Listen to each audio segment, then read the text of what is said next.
Hello and welcome to the Surgical Spirit podcast. I'm your host, Dr. Haidar Al-hakim, the Third Eye Doctor. Pull up a chair and get ready for some candid and uncompromising discussion with experts, innovators, agitators, and influential people from every corner of health and well-being. From inside the hospital to at home in the kitchen, we're leaving no stone unturned in our quest to uncover the secrets of healthier, happier, more successful, and less stressful lives. Thank you so much for joining us, and without further ado, let's meet this episode's guest. Hi Haidar, I'm really well, thanks. How are you? Yes, I'm well. I mean, thank you so much for sort of slotting me into your, very busy schedule. And if anyone looks at your profile, you're kind of like, you've done pretty much everything within the sort of traditional medical / entrepreneur / clinical leadership kind of roles. I mean, what's the next step, so to speak, Absolutely. Yeah, it definitely has been a busy couple of years. And yes, yeah, I'm slowly kind of over the last, I'd say 4 or 5 years, developing a bit more of a niche. But you're right, it's definitely been quite divergent from a very traditional kind of clinical path to a real kind of shift, a pivot over the last 5 or 6 years into a lot of the unknown, and navigating that unknown and uncertainty, and then kind of pivoting, reflecting, thinking, am I moving in the right direction? Has been quite, it's been great, but it's been challenging and interesting. And you learn a lot through each of these different iterations. But I could definitely talk you through all of that. Yeah, but for go me, for it. For me, it was very much the latter stages of it was, well, if we go back, like the traditional bit was medical school. You reflect on those choices now as you get older, and I've got nephews and nieces around that age now, and you look and think this is a pretty big decision to make at 17, and as a teenager to extrapolate what a career and what your life might be like as an adult, how you feel about things that energize you, what you care about, how you envisage working life to be, is so difficult. And I look back at those choices, I still think it was for me, it was definitely the right choice, because broadly speaking. What was the original choice? What was the original reason as to go in? Yeah. For me, broadly, the original bit of it was 3 or 4 things that really ticked the box for me. One, I quite liked being able to help people. So I thought at that age, I could see longevity in a career meant a bit more than just financial stuff. I thought when I spoke to people and I had work experience, I could see what really drives them, or at least one thing that they're saying, despite working really hard, is the job satisfaction they're getting. You don't hear that much now from doctors, but when I was like shadowing doctors, a lot of the doctors said, look, it is tough, it is hard. But when I'd ask them, look, why have you done this? They said, look, a big reason is job satisfaction. So even early on, one of the key things I used to think about as a teenager was longevity in a career, which sounds like an unusual thing to think about, but perhaps I was thinking about my career quite early on and thought, okay, I need to be able to be motivated to continue to do something. So helping people is one thing. I enjoyed science, so that was another thing. So I thought I want to work in some kind of problem solving science type career, but I didn't really see myself as a traditional academic. I liked that human element. I liked the idea of being able to connect with people and people of different backgrounds. And at that stage as a teenager, one of the jobs I had was telesales for a double glazing company. And one of the things I really liked about that was that exposure to like the whole spectrum of society, and how you've got the same message, but you need to tailor this to whoever it might be on the other side of the phone. So I like that human communication side of things as well. So it was really those 3 things. And actually probably the fourth, it felt quite certain. Although my parents didn't explicitly encourage me to do medicine or anything, there was a feeling that, they've pumped quite a lot of effort and money and into you. And I suppose from their perspective, a little bit spills over the importance of having a steady career. Yeah. And you did your schooling in Bradford, and Bradford is, I'm sort of extrapolating, lots of Asian families there, first generation, they've just come in, they're working really hard. And the first thing they think about is education for my kids and just giving them the best start possible. So you get that sense that you've got to give something back to the parents and the community. Yeah, and you don't, if if it felt a bit limited, I didn't really know about these other careers. Both my parents were working class. So mum was working in a factory, my dad was a bus driver. That exposure to kind of what are different careers, what is consulting, what is an entrepreneur, I didn't have any real exposure to that. For me, the pillars of the community at that time, somebody who aspired to be was perhaps your local GP. That was and that was the kind of limited exposure we had. And the Asian community love talking about doctors, engineers, and accountants. So in my mind, these were the rock stars of like the aspirational careers to have. And why do you think about science per se? What was it about science? I think I just enjoyed that. For me, I always interested in the way things work. So I quite enjoyed understanding and learning about how do things work. And I was drawn to science from an early age because perhaps I didn't see myself much as a bookworm. So the science was a subject other than PE where you could get some practical stuff done. So I used to quite like I think the practical things lured me in to begin with. Then it was more as I grew older, I think actually I quite enjoy the scientific challenge of it now. And then as I got a little bit older, it was then the convergence of that scientific challenge with being able to make a difference to humanity, potentially. Very naive at the time, having some kind of impact to make positive impact on society. But yeah, the initial draw for me for science was, one, I felt like I was good at it. Two, the problem solving bit, and three, I was led in by the practical bits. So I thought, get away from reading for a while. Yeah. I mean, it was a bit of a shock when, I kind of finished A levels and then I went to medical school, and then you had to do a lot more reading. And I thought, oh my God, it's like, it was, yeah, sort of reading, but then I don't know, the training that we had wasn't very much clinically centered, although we did do sort of OSCEs, from the third year. I mean, I trained in the 90s, so it is quite sort of old-fashioned. But the bookwork continued throughout the whole course, which I did really like. And then by the time I got into the clinical, I wasn't really myself because I was programmed to do the bookwork way of medicine, which kind of stuck with me probably for about, I don't know, probably 10 years until I realized that actually, I can inject my own character and my own person into how I do medicine. Yeah, and that was always difficult as well, in understanding how much you could inject your own character into things like that. Always felt perhaps early on a bit like an imposter, like I'm not sure at medical school if I quite belong there. There were not a huge number of people from a diverse background and the same social class.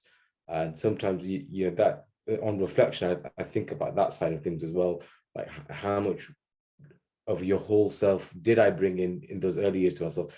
Probably not really. I was just trying to understand, navigate, and think, how should I fit in rather than just bringing my whole self. But the medical school bit was when it started changing, because I always had a bit of a creative streak, like throughout school, university, throughout like school, I had small businesses. I would buy and sell mobile phones. I would do that kind of thing. So I would quite like the creative outlet I had. When I went into medical school, it felt very, very prescriptive. And that was okay for the first few years because I was learning, but there was I just had this feeling in the back of my mind, actually, I'm not sure if I'm lacking this kind of creativeness for me. And then that got worse when I finished, because when I finished university and we started working, that's when I was immersed in the working culture. And it felt that when you take a step back, there's so many other things that were going around in my life with respect to advances in technology, advances in consumer goods, advances in the way we were interacting with very traditional services like banking or shopping. Everything was becoming so much more consumer centric, but healthcare was this thing that first I learned in a very prescriptive fashion, and I was practicing in a very prescriptive fashion. And I would look and I just started getting interested in things like, well, what are the upstream causes of some of this? Why are we doing things like this? Is there a better way to do stuff? And GP was a prime example. Like this was 2012, and irrespective of your healthcare condition, you would call in a single window, 1 hour window, 8 a.m. or 7:30 a.m. to 8:30 a.m. to try to secure a GP appointment. A very blunt triaging tool, and then you'd be thrown to the back of the queue. That could be as long as 4 weeks. And I thought, in many respects, this hasn't evolved from the days of Hippocrates. How on earth could we be practicing medicine like this? But I can jump in an Uber and have preferences like, don't talk to me. I like it quiet. I like it warm. And it was, and the other thing that was interesting. Oh, that's nice. I never knew you can do that. That's why I'm very antisocial.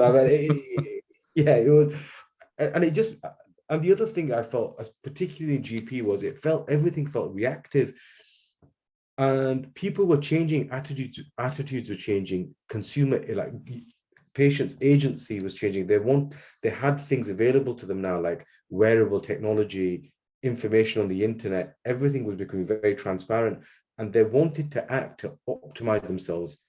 So they weren't just coming to the GP when they were sick. They wanted to say, actually, I'm worried about this, or I want to optimize my health, or I'd like a proactive screen. A lot of these things we didn't offer in the NHS. And that's when I felt a bit stressed with it, because I thought, we do a huge amount of training.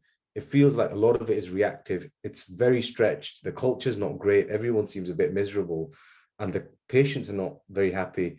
And it was very deflating, because at the end of it, you think, I've done all of this training and my punters are miserable and my colleagues are a bit miserable. And that was really prompted me to kind of think about upskilling myself in a bit more of the bits I felt I needed. So that was mostly the system. How does the system work? And so what I did is I thought, okay, I want to broaden my education. So I did 2 further degrees. I did a master's in health policy planning and financing at the London School of Economics, and then a couple of years after that, completed an MBA. I mean, why that particular course? Yeah, I think for me it was so when I was at that stage looking through all of these issues, I thought one of the issues that's puzzling me is, how does this all work from a funding point of view? How does it all work with respect to what's we have these very emotive conversations in healthcare with doctors and managers and so forth, and people saying that's not right, or privatization is not right, or funding is not right, or people should pay a fiver to see the GP. But it felt like a lot of these conversations were emotive and ill-informed. So I thought, I don't feel like I could make an informed, I didn't have an informed opinion. I wanted to understand, what is outcomes-based pricing? What are the implications of user charges? How should a healthcare be funded? I wanted to have a more sophisticated understanding of this argument. And my experience of this argument was just very superficial. It was just privatization is wrong, or the NHS is great. It was a dogma, essentially. You had dogmas in your head, and not the underlying structure of why these systems arose in the first place. Exactly that. And for me, I thought the best perhaps way to do this is take a year out and have a bit more of an immersive experience. But it was challenging. I don't think about things too deeply. Which is a good thing, I guess. Which is a good thing, I guess. Then you just procrastinate, and which is called research, and it just stays in your head, doesn't it? Rather than out in the world. So yeah, I did, and it fit quite well with my life at the time. I got married that year, so I thought, actually, it might be a nice time to take a year out of the GP training and complete like an out of program experience. And that was really interesting. One, it just gave me a break from the kind of everyday pressure of what I was experiencing in GP. I needed to be re-energized. I needed to have a bit of passion in there, and I needed these questions answering. So that was a really good experience. And then alongside that, Could you walk us through that course and sort of Yeah. what was it like, and who you met, and how you changed as a person? Absolutely, yeah. I think the course was really interesting. So the course is called Health Policy, Planning and Financing, and it's quite unique because it's offered by the London School of Economics, and then the public health modules are offered by the London School of Hygiene and Tropical Medicine. And that was one of the biggest draws for me. So London School of Hygiene is great for the public health side of things, and the economic side of things was really like amazing at the London School of Economics. So there I learned about healthcare economics and financing healthcare. And all of this was very, very new. I also studied US health policy, which was an optional module for me. And there I met people from all different types of backgrounds, management consultants, people from big pharma, people who were interested in this space and were pivoting from a different career, and a couple of other doctors actually from public health backgrounds, and many international physicians as well. People who were really aspiring to move into policy or government or public health. And I was not sure what I wanted to do, but I just wanted to learn. And it was really interesting. I think that the teaching at the LSE was amazing. The way they could really break down simple concepts and then teach you things and give you that one-on-one tutelage in small tutorial groups was something I hadn't experienced before. At medical school, we were sitting in lectures of 300-400 people, and occasionally you'd have tutorials. And my other issue with those tutorials was it was often delivered by a clinician who it wasn't really their full-time job, so that it was haphazard. They may or may not come in. Often they were ill prepared, so they'd come in not really prepared for those things, and then ask you the questions: how does the heart work? What is the atrial fibrillation? It's a lazy way to teach, and it's teaching through humiliation. And I hated those things at medical school, and that the whole like hierarchy, and there was no thought into it. Whereas here, my experience was very different. People, their full-time job, the tutors and those guys had been trained to teach and deliver that teaching, and they took it very seriously, and feedback was given. You had essays to prepare every single week, and you had feedback, so you actually learned. So the learning was different. It felt much more focused and less just mass volume and churning out facts. So it changed me a lot, because with respect to the style of learning, I don't do well in the medical style exams, which is 200 Q&As, and you've got 2 hours, and for each one you've got 30 seconds to quickly tick a box. And my undergraduate performance wasn't amazing, and I used to often think, oh, maybe it's just I'm not great at maybe I'm just not that bright in some of these subjects. But it's funny, because my strengths were around having time to put my own thoughts and creativity and write essays. So actually at the London School of Economics, I got a distinction in financing healthcare and healthcare economics. And last week I was awarded an academic prize from Cambridge, coming amongst the top of the year for my dissertation. So some of those things I would say to medical students listening: don't be discouraged if your grades are not amazing. It's different styles work for different people, and unfortunately medical school and those exams are, in the UK anyway, are very different. The Q&A stuff isn't for everyone, so don't be disheartened.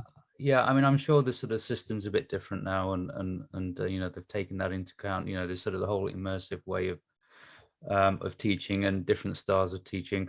Was there anything in the course that didn't work for you, and wasn't quite right for you? I think some of the policy stuff I thought would be more interesting than it was. So I think some of the healthcare policy modules, I had thought they'd be a lot more interesting.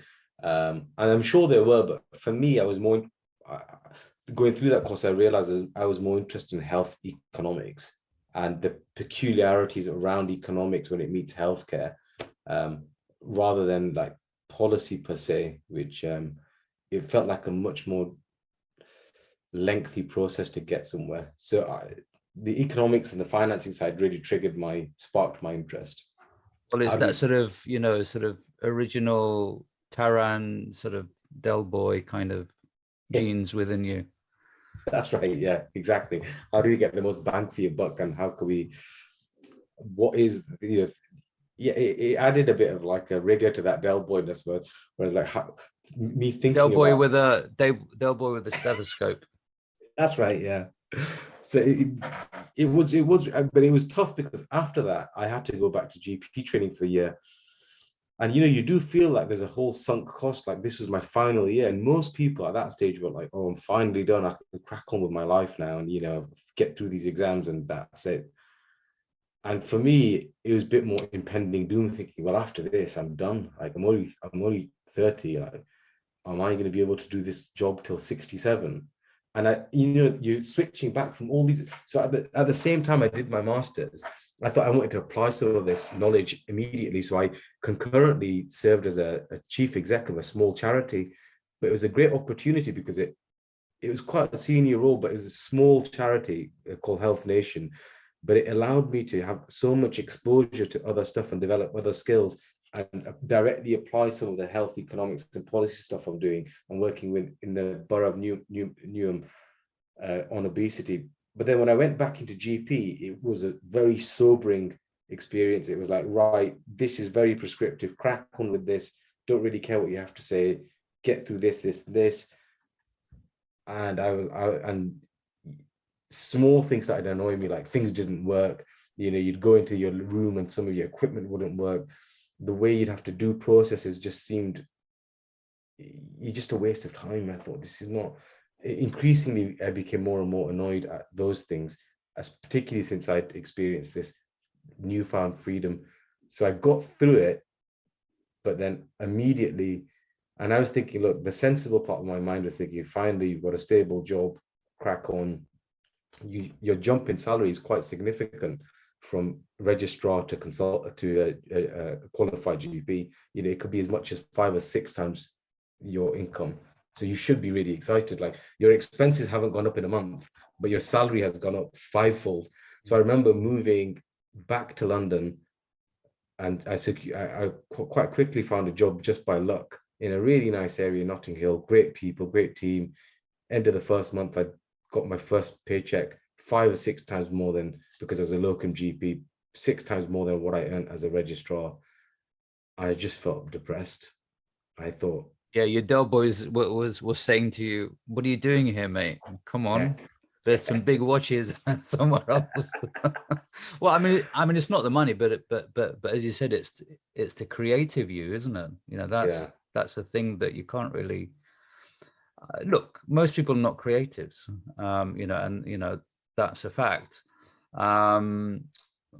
But then that sort of creative aspect is sort of hidden somewhere for a lot of people, and that's where you got to keep finding and sort of looking for it. But when you do find it, you can't get rid of it, and it's a problem. Yeah, and I think traditionally when we talk about background, I think for me anyway, my experience growing up in a very traditional kind of Asian background was tend to be risk averse. Like the high risk behavior, it wasn't explicitly kind of said let's not do that, but it just wasn't. I suppose if I reflect on it now, it wasn't something that we're definitely encouraged to do that. It generally more encouraged to pick this, and I can understand why. It's not a criticism. I get, like, families, parents wanted their children to have a stable career. So you felt, I don't know, you had to be quite, it felt like I had to get through all of that and make sure I had GP before I could indulge with the creative things, or knowing that at least I have a safety net now. So I felt more brave basically after I finished my GP training, because I thought, well, worst case scenario, I've still got a proper job. Yeah. And how long did it take you to decide that no, I've got to follow my creative spark? Oh, really? Wow. So immediately, it was a busy month. So I moved back in, and my wife was doing her training at Guy's and St Thomas's, and she's on a training program. So she was very busy, and I'd just kind of finished. And within a month, I was Googling and searching for all sorts of things, thinking, okay, how do I get out of this? What can I do? And I went to a conference with Medic Footprints, Yeah. I went to that one. I think it was back in 2015 or 16, I think. Yeah. Yeah. That's it. I went to that conference, and that And a inspired particular me. person started singing, which kind of was a bit difficult for me to hear. Yeah. Exactly. So I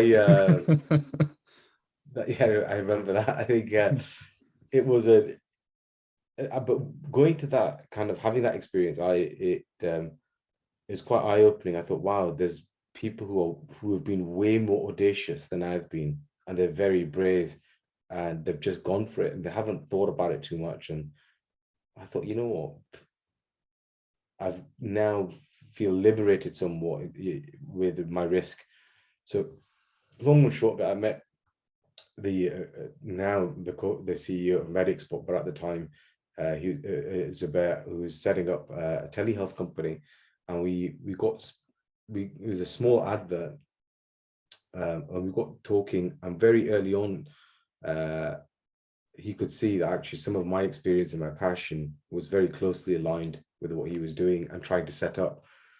Soon enough, by December, we were working together and set up, and I joined him as the chief medical officer at Medicsport, and became a co-founder of Medicsport, which was a telehealth company based in a pharmacy using wearable tech.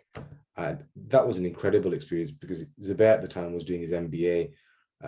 We ended up winning the incubator award, so I was able to join him on campus where our office was based at Medicsport, and I almost got like a little bit of an MBA for free, and learned about, and I got exposed to this whole other side of business stuff.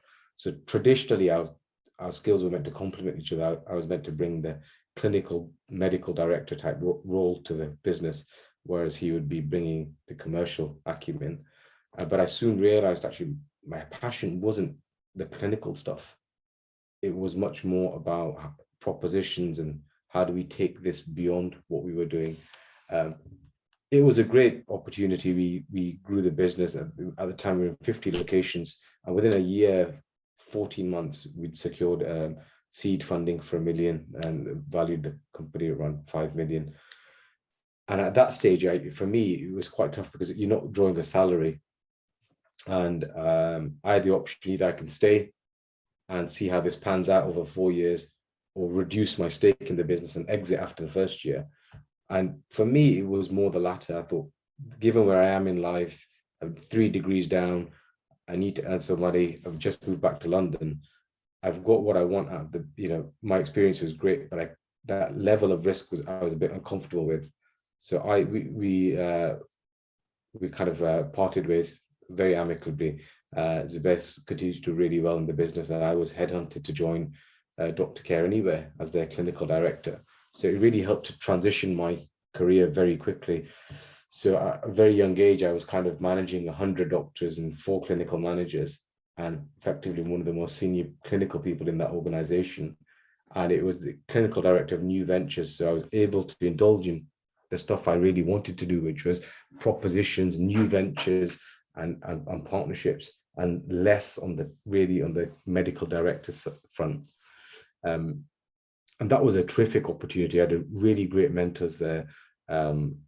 David Ravish, the CEO, was amazing, gave me a lot of autonomy. I was able to do loads of work. And it was a really interesting experience, going from a small startup to a bigger organization. But what are the sort of biggest differences in that? What's the take-home messages? Yeah, I think the take-home messages is like, of course, the smaller startups are exciting and nimble. You can get things done really quickly. But you have to, with scaling up, all sorts of challenges come into place. Like, the leadership evolves very differently. It's much less transactional. You can't micromanage groups and teams of people. And the reliance on cross-functional teams is much more important. So in a small team, it's easy, but if you're working in larger teams, it's really important you have good working relationships with product, tech, sales, and that's quite difficult to manage with clinicians, because clinicians, they feel they're quite important, and they've come from a background where it's very hierarchical, and to challenge that and have a flat structure, I found quite challenging. Like, being able to manage clinicians and just say, actually, you know, as a GP, as a consultant, you have a lot of autonomy, and you can get away with it. I say get away with, but like culturally, it's kind of it's very doctor clinician centric in the NHS. People will pander around the consultant. That can't happen in these organizations. They just don't work. And if it's all decisions and thinking is all clinical, you know, doctor centric, it won't work. So the bigger organizations, you have to be mindful, I think, of the softer skills. And as a clinician, you've got great access to those things you've already developed. But when you're in my experience anyway, when you are a senior clinician or senior medical person, there were some of the harder ones to manage, because, for example, some of them didn't take kindly to somebody 15 years their junior being their boss effectively. That was quite challenging.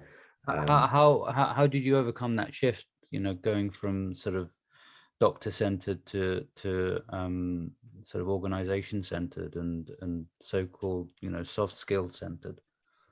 Yeah, that was incredibly challenging. But I think for me, what helped me was thinking back to what I actually enjoyed. Like when I mentioned my first job in telesales, what I enjoyed was being able to speak to the whole spectrum of society. How do you tap into somebody? I think it was those skills that stood me in strong stead as a clinician, and then later in life as this. So as a clinician, I felt it a bit easier to connect because I was interested in that side of things anyway. But how do you flex and connect up to, you know, your colleagues, your patients, and how do you empathize and try to resonate with what they care about? And these are the things that I think as a clinician you definitely have to develop, particularly early on, because you're working as a young clinician in very emotionally charged environments. People are dying, you're on a crash call, your emotions could be all over the place, and then you're speaking to your junior doctor might be in tears, your registrar might be in tears, and this empathy, this being able to connect with people, I think for clinicians, they do develop that quite well. And so for me, it was about translating those learnings in a different environment. So trying to then just be more personable, trying to first just connect with people before you get into the roles and responsibilities, overemphasize some of the softer things. Let's go out for a meal. Let's go out for some team building. Just understand who I am, what I care about. Who are you? What do you care about? And I think if you can get those things in place early on, it makes the working relationship a lot easier. But what often happens is you skip over that, you expedite that, and you're straight into, right, this is your target, this is what you need to do. Then it doesn't work. Yeah. So being more conscious of the whole human connection that we're kind of naturals, really, you know, being clinicians and being people of I mean, I use the word the healing profession. Maybe that's a bit archaic, but just being more mindful that you have those abilities. Yeah, and being more reflective on yourself. I think understanding as well, like how you're coming across. Mm-hmm. You know, perhaps the way you're saying things, perhaps the way you're framing things, or if something's gone wrong, you need to be reflective of that. Is there a better way to do that? Mm-hmm. Is the other person behaving like this because they feel unsupported? Is there things that you can do to help support? You know, self-reflection is really important, and it's, you know, sometimes it's reduced to a bit of a lip service thing, but if you can really implement it, you can really reflect on how you're coming across. I think that's quite useful. And what's your practice of sort of self-reflection? What works for you the best? I quite like journaling. I find that quite easy to, and I don't do it with a pen. I actually just do it on notes.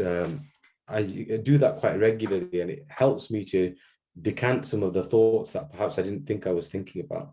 So it's almost just like purging all of my thoughts and thinking about how I feel about that, and then perhaps some of the unconscious thoughts that I had, you challenge them and think, oh, you know, I can see from all this, you're actually a little bit annoyed about this, or you keep whinging about this, or you're unhappy about this, or this is what's energizing you. And that can help you to reflect and then make decisions moving forward. Yeah. And, you know, I mean, it's a continuous process because, you know, the unconscious is, it's kind of unlimited, really. Yeah, and I felt sort of that I've tried to do that. And that's what helped me make that next decision about like doing an MBA. I think when I was reflecting about what is it that I'm missing, what do I want to develop further, I did feel I want to formalize some of the Del Boy skills, and I also move into that space a bit more. So shifting from being a clinician to, it's nice that I am a clinician, but I'm actually a wellness executive or a healthcare exec who happens to be a clinician, not a clinician first. And that transition was really important, because increasingly the work I was doing was less about being a clinician. It was very useful that I had a clinical lens, because I could cut through the fat on opportunities. I could see what was viable. I could understand with my public health and health economics lens what might work. And with my creative lens, I could indulge, but my clinical mind would keep me honest and think, actually, that's not possible, or that's not realistic. But often with clinical director, medical director jobs, it's very medically focused with respect to outcomes and audits, and it's less about creative opportunities and propositions and business propositions. So that's why I chose to study for the MBA. And that was like a phenomenal opportunity, again, to really develop both hard skills, but surprisingly so much of the soft skills, which I find are often people gloss over, but they're the ones I think that are probably more useful, because hard stuff you can always upskill in, but soft needs a lot of discipline and self-reflection on how you come across. What do you mean by soft skills in terms of the MBA? What sort of things do you mean by that? Yeah, I think there's lots of stuff in the MBA about leadership, different styles of leadership, different styles of communication, different styles of like, how do you self-reflect, and how do you come across, and how do you dissect problems within teams, problems within yourself, problems within individuals, and give you a framework to deal with some of those problems, or identify those. And even putting a team together, what should you be thinking about? Do you have a toolkit in your back pocket to understand, okay, you need this type of person, but you need to understand how each individual's work so that they can complement each other, or you understand how to connect with them, energize them, and lead them. And it was interesting because leadership as a doctor is very transactional to begin with. It's, here's your jobs list, I'll see you at the end of the day. Then that gets a bit wider. You're like, here's your job list to 3 or 4 SHOs and a registrar. And then it gets a bit wider. But actually that transactional type relationship, in a larger organization like where I'm working now, especially when you're working across teams, it needs to shift to a transformational type leadership. And how do you do that? How do you inspire people to work so that their values and their mission is aligned with yours, so they're motivated to crack on with the work, rather than you just checking all the time, are you doing this, are you doing that? The jobs list just goes out of the window. And that level of leadership is really hard to master. And of course there's no single silver bullet, but the MBA, it opened my eyes up to some of the toolkits, but a lot of self-awareness for me as well. Like, what are my strengths? What are my weaknesses? How do I come across? I mean, do you think the MBA should be more of a sort of a mainstream, like part of the BSc that we get sort of intercalated and so on? Do you think that should come into mainstream medical training? It's a tough one, because I think there's so many different bits for different clinicians, and some people do really well in academic clinicians.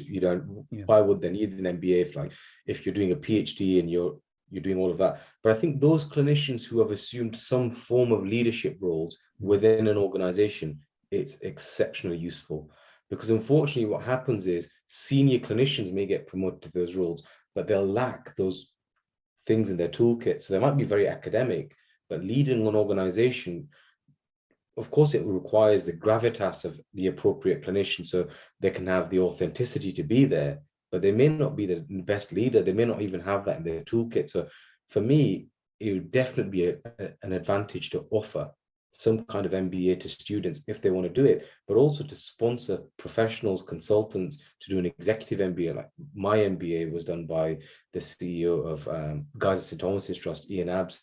And that's a good example of a senior clinician And even on my MBA, there was the medical director of Nuffield doing this. There was about 5 other clinicians, and some of these early thinking organizations have invested in their staff to do this. And if they did it more widely for those clinicians in leadership roles, I think it'd be very useful.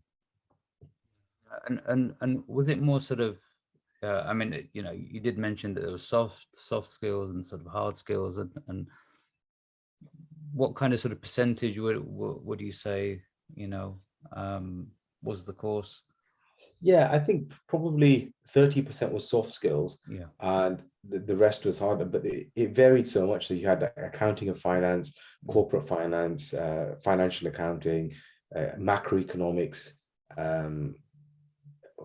organizational stuff, corporate governance, marketing.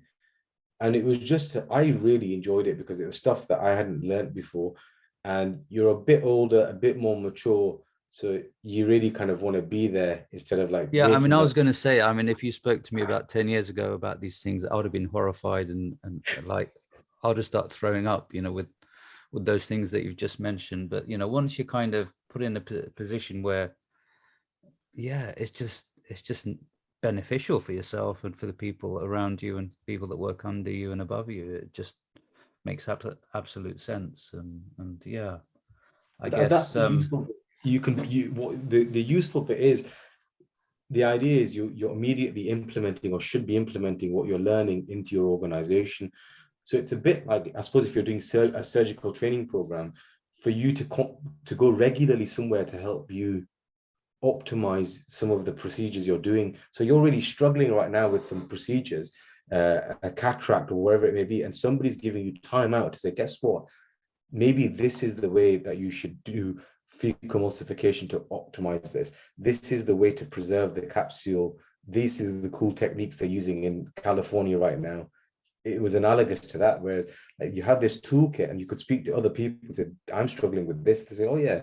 So it felt much more relevant as opposed to like an abstract thing, which is all theory and you're not sure how it relates to you. It was very much relevant to what you're doing day to day.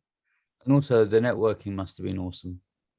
It was, yeah, exactly. It's an excellent opportunity, like to meet people, get inspired by them. People from so many different countries. We have people coming in from Japan, New Zealand, California, Azerbaijan, Pakistan, America. It was amazing. And it was funny in Cambridge, there's probably a very high percentage of people in healthcare and life sciences. And there were at least 5% of people with a medical degree, which is interesting. So surgeons to people with big pharma to medical directors. So you've always got somebody you can ask questions, and it's also interesting to hear from other people's perspective outside of healthcare. It can be quite refreshing. And, yeah. And it's more fun, and it sort of just makes things a bit more interesting. And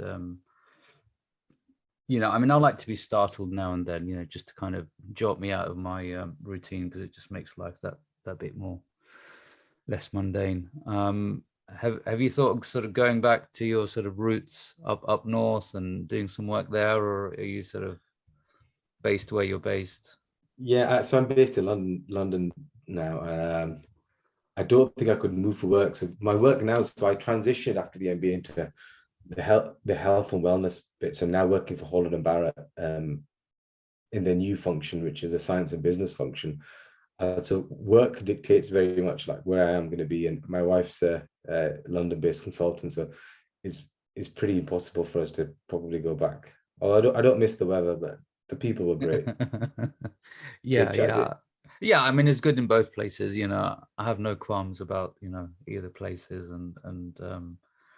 but yeah, just sort of thinking about. I mean, I went back to Iraq and sort of did my work there, which was quite interesting, and that was a real eye opener. And I'll probably go back there again in a different guise, given that I've learned what I've learned over the last decade, I guess. And that's a great opportunity, isn't it, to go back there? And yeah, I mean, I'd love to do that at some stage where all the wealth of the skills you've developed and the experience you have, to be able to deploy that in somewhere like Iraq must be so satisfying, because you can Well, to a immediately. certain extent, I mean, it's the same problem as sort of the GP, because GP world, because you know what can be done and the potential that can have, but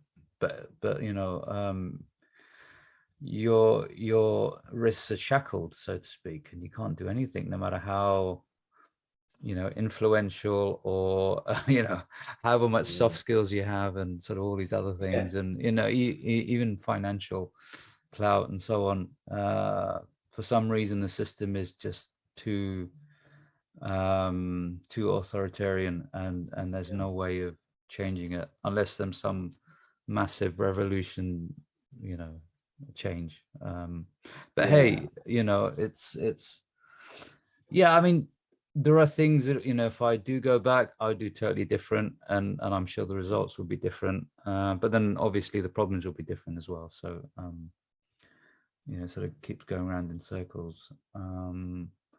So I mean, you're in sort of a major retail corporation now.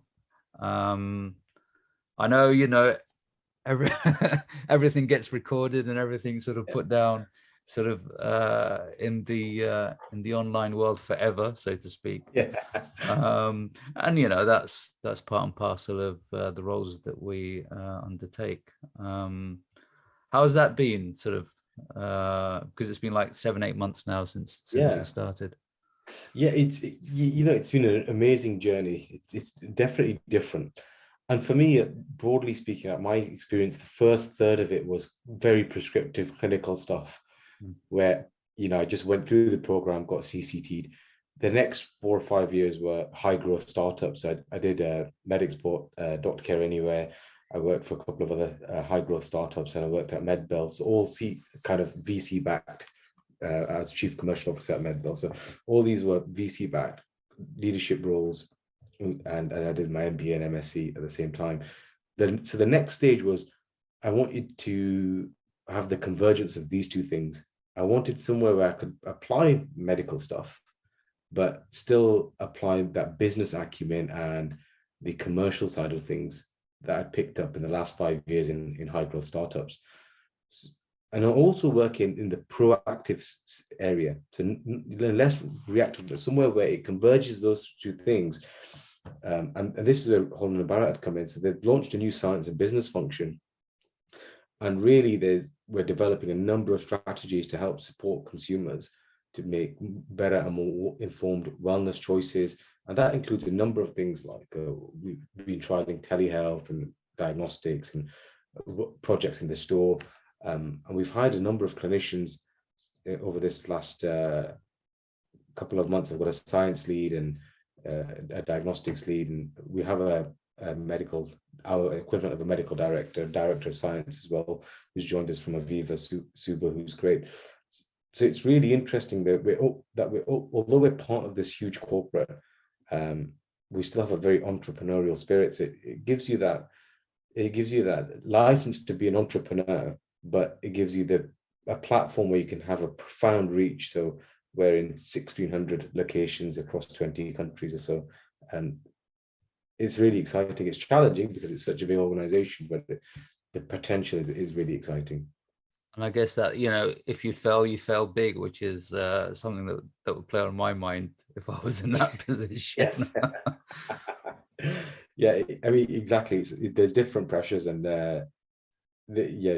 my role is quite interesting. I work on I'm the director of new wellness partnerships and propositions.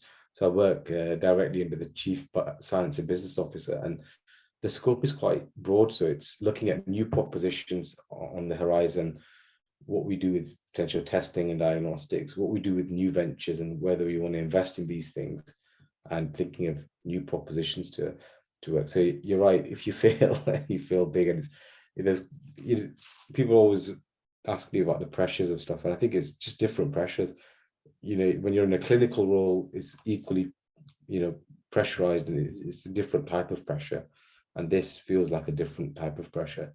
And as long as you have the same frameworks in place, it can help you manage those pressures, or try to anyway, which is, for me, just making sure you see friends and family regularly, try to commit to some kind of hobby or sport, try to take a day off secretly is my favorite one. every like 5 or 6 months, and nobody knows you've got it. Otherwise, you get lumbered with all house jobs. So if my wife knows I've got annual leave, I've got a big list of things to do. Whereas if I have a secret day off every 5 months, she doesn't know. So it's a mini me day. Oh, wow, yeah, that sounds really nice, actually. I hope she doesn't listen to this podcast. Yeah, she's definitely not listening to my podcast at the moment. She's had enough of me talking about work at home. So yeah, the word is out. Great. I mean, we're coming towards the end of the podcast, and we could go a bit longer, but I appreciate that you're a busy man, and your time is very scarce. What would you say to yourself, that 17-year-old who's doing telesales, and he's probably excited about going into medical school? What would your 3 top tips be to him, to that 17-year-old Taran? Yeah, it would be have the confidence to follow your conviction, like, and have the and don't worry, things will actually be fine, and don't forget to enjoy it. So I think if you have the conviction to follow your nose, like if you think you should pivot or you think you should do things, just go and do them. It's always easy to just not do things, and it's harder, it's easier just to get on with something, do it, and maybe regret it afterwards, if should you even regret it. So have the conviction to do things, and definitely enjoy the process, because it's fleeting. Like, they were some of the happiest, and it's not all about academics, just have fun as well. Like, I met my wife at medical school. I met some of my strongest friends, deepest friendship groups at medical school. You got to have fun. Life is finite. Life is fleeting, and it's got to be fun. It can't all be work, work, work. But those 2 things can align. Have conviction, have fun, and enjoy it. Absolutely. Well, it's been fun, and it's been fleeting talking to you, Taran, today, and I wish you all the best. Thank you, Haidar. It was great to have me on today. I really appreciate you reaching out. I look forward to catching up again soon.